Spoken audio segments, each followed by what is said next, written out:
अल फलक पर बात कर रहे हैं। हाँ जी। हमारे पास इसका ना सिर्फ लिखित रूप है, मतलब ट्रांसलिटरेशन। तो हमारा मकसद है कि भाई इन शब्दों को देखें और समझें कि ये शरण या पनाह मांगने के बारे में क्या कहते हैं, इनकी बनावट में क्या खास है। बिल्कुल। अच्छा, तो खोलते हैं इसे। ये जो शब्द है ये सुरक्षा और पनाह मांगने के लिए इस्तेमाल होते हैं ना। हाँ, और ये सूरह अल फलक मतलब इस्लाम में वाकई एक बहुत अहम जगह रखता है, खासकर जब अल्लाह से बुराइयों से पनाह या बचाव की बात आती है। और जो स्रोत हमें मिला है वो सीधा इसका पाठ देता है, जो अपने आप में आप देखेंगे काफी वजनदार है। ठीक है, तो देखते हैं फिर स्रोत में क्या शब्द दिए गए हैं। क्या आप पढ़ सकते हैं इन पंक्तियों को? हाँ हाँ बिल्कुल। पाठ कुछ इस तरह से है। देखिए, अक्सर शुरुआत में बिस्मिल्लाहिर्रहमान निर्रहीम कहा जाता है। वो एक तरह की प्रस्तावना है, हालांकि इसका मतलब स्रोत में नहीं दिया है। फिर असल प्रार्थना शुरू होती है। कुल आउज़ु बिरब्बिल फलक, मिन शर्रि मा खलक, व मिन शर्रि गासिकिन इज़ा वकब, व मिन शर्रि नफ्फासाति फिल उक़द, व मिन शर्रि हासिदिन इज़ा हसद। सुनने में इन शब्दों में एक एक लय है ना, एक रिदम सा महसूस होता है। बिल्कुल। और ऐसा लग रहा है जैसे हर लाइन किसी खास चीज से बचाने की बात कर रही है। जैसे पहली है कुल औज़ु बिरब्बिल फलक। औज़ु मतलब मैं पनाह लेती हूँ। हाँ, मैं पनाह लेती हूँ। और कुल का मतलब है कहो। तो ये एक तरह का क्या कहते हैं, हुक्म या ऐलान जैसा है। कहो, मैं सुबह के रब की पनाह लेता हूँ। सुबह का रब, रब्बिल फलक। हाँ, फलक यानी सुबह, भोर। ये प्रार्थना की बुनियाद है कि हम शरण के लिए जा किसके पास रहें। अच्छा, और फिर अगली पंक्तियां शुरू होती हैं मिन शर्री से। ये शर्री मतलब बुराई से।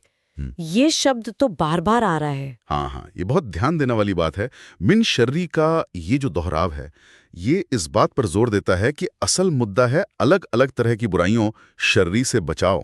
पहली है मा खलक, मा खलक। यानी हर उस चीज की बुराई से जो पैदा की गई है। अब सोचिए ये कितना व्यापक है। हाँ, ये तो बहुत ही ज्यादा व्यापक हो गया।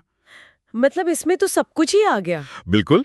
फिर है वुमिन शर्रे गासिकिन इज़ा वकब। ये सुनने में ही कितना गहरा लग रहा है। गासिकिन, वकब, कुछ अंधेरे जैसा। हाँ हाँ, देखिए, अगर हम बाहरी अर्थ न भी जाने तो भी शब्दों की ध्वनि और वाक्य में इसकी जगह मिन शर्री के बाद ये बताती है कि ये एक और खास तरह की बुराई है।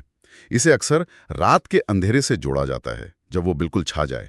तो पहले व्यापक बुराई, फिर अंधेरे का एक खास खतरा। अच्छा अच्छा, इसके बाद आता है वमिन शर्रिन नफ्फासाती फिल उक़द।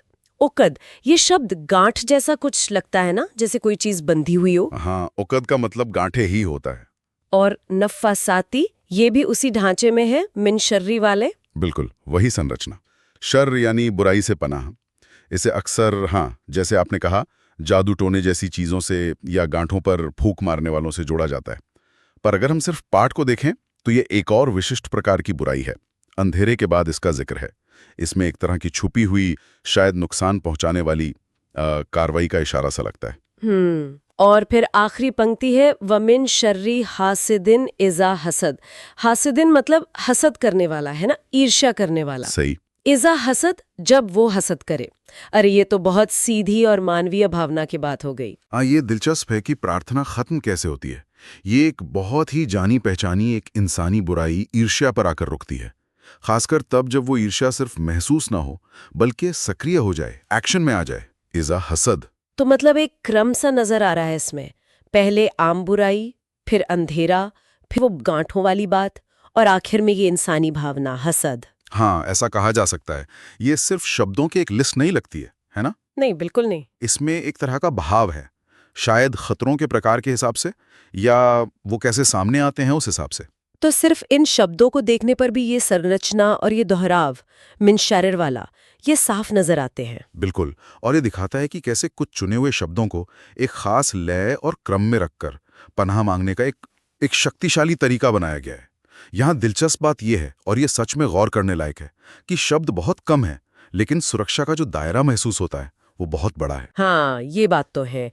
तो इस पूरी बातचीत में हमने सूरा अल फलक के शब्दों को देखा जैसा कि वो हमें मिले हैं।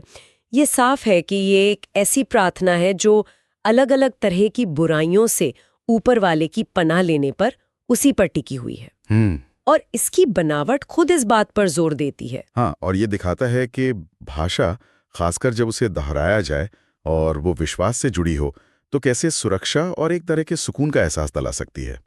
हमारे पास तो सिर्फ शब्द थे, जैसा आपने कहा, लेकिन इन शब्दों की अपनी एक कहानी है, अपनी एक संरचना है जो इनके मकसद को और मजबूत करती है। तो फिर इसका हमारे लिए क्या मतलब निकलता है? ये सोचने पर मजबूर करता है कि शब्दों में कितनी ताकत हो सकती है, खासकर जब वो आस्था और पनाह, बचाव की गहरी इंसानी जरूरत से जुड़े हों।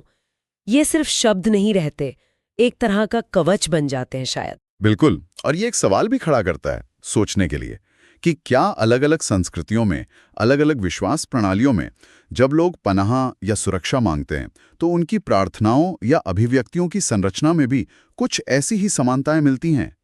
क्या ये लय, ये दोहराव और एक खास क्रम का इस्तेमाल, क्या ये डर को कम करने और हिम्मत बढ़ाने का एक सार्वभौमिक तरीका हो सकता है? इस पर सोचना वाकई दिलचस्प होगा। हाँ, ये सोचने वाली बात